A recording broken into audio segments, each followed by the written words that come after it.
चरण सिंह सप्रा साहब, माना किसानों का मुद्दा बहुत महत्वपूर्ण है, लेकिन संसद जिसे आप मंदिर कहते हैं, लोकतंत्र का आप खुद कहते हैं, आपकी पार्टी कहती है, उस मंदिर के जो मंदिर का सेंटर सेंटोरियम होता है, गर्भगृह होता है, उसके ऊपर चढ़ के क्या कभी कोई ड्रामा करता है जो प्रताप सिंह बाजवा जी ने किया? देखिए दीपक जी, आप जिस तरह से कह रहे हैं, संसद जो है वो बिल्कुल लोकतंत्र का मंदिर है और इस मंदिर के अंदर जो भगवान विराजमान है वो जनता जनार्दन है। और उसी जनता जनार्दन के विषयों को लेकर के अगर विपक्ष महंगाई, बेरोजगारी, कोरोना, चीनी घुसपैठ या टेबल पर चढ़ जाए, पेगासस के जरिए टेबल पर चढ़ जाए, जासूस जो नहीं, मैं आ रहा हूं ना आपकी बात पे, मेरी बात पूरी होने दीजिए ना।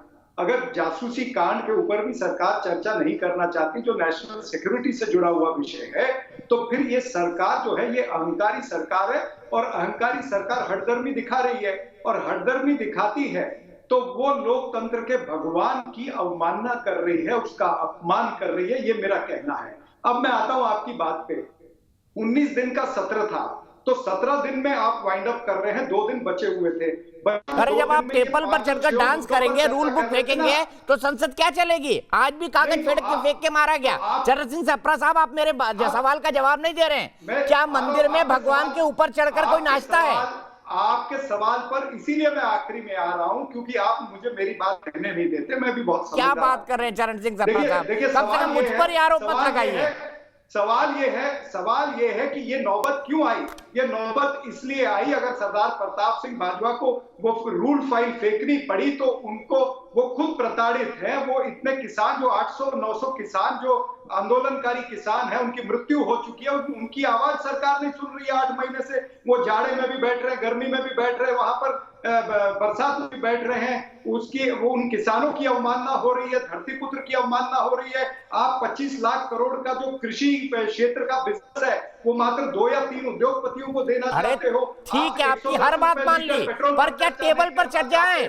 आपकी हर बात मान ली, पर क्या टेबल पर चढ़ जाए? चरण सिंह सप्रा साहब, इसका जवाब नहीं दे रहे हैं। लेकिन जब सरकार 110 रुपए लीटर पेट्रोल पर चर्चा नहीं करेगी, 98 रुपए डीजल, सरकार हर चीज पर चर्चा करने के लिए तैयार थी। और कल जब ये ड्रामा हुआ है, कल जब प्रताप सिंह बाजवा चेयर पर चढ़े हैं, तब कृषि कानूनों पर डिस्कशन हो रहा था। चरण सिंह सप्रा साहब, शायद आपको पता नहीं इस बात। आप इस आक्रोश को समझिए। आप भारतीय जनता, आप मेरे भी आक्रोश को समझिए। आप भारतीय जनता पार्टी को कवर फायर मत दीजिए। मैं कोई कवर फायर नहीं दे रहा हूँ। मेरे लिए जैसे आप, वैसे भारतीय जनता पार्टी। लीटर जो पेट्रोल है, जो अरे सर, तो क्या टेबल पर चढ़ जाए राज्यसभा की, जिसे हाउस ऑफ एल्डर्स कहा जाता है? जवाब दीजिए ना इसका। अगर 110 रुपए किलो पेट्रोल हो गया है तो संसद में चर्चा होनी चाहिए कि टेबल पर चढ़ के रूल बुक फेंकना चाहिए? क्यों इतना महंगा हो गया आज अर्थव्यवस्था? गजब बात कर रहे हैं। आपके पास इस बात का कोई एक्सप्लेनेशन नहीं है कि टेबल पर क्यों चढ़े। आपके पास इस बात का कोई एक्सप्लेनेशन नहीं है कि ये अमर्यादित आचरण क्यों। हाउस ऑफ एल्डर्स में आप टेबल पर चढ़ जाएंगे, आसन पर बुक मारेंगे।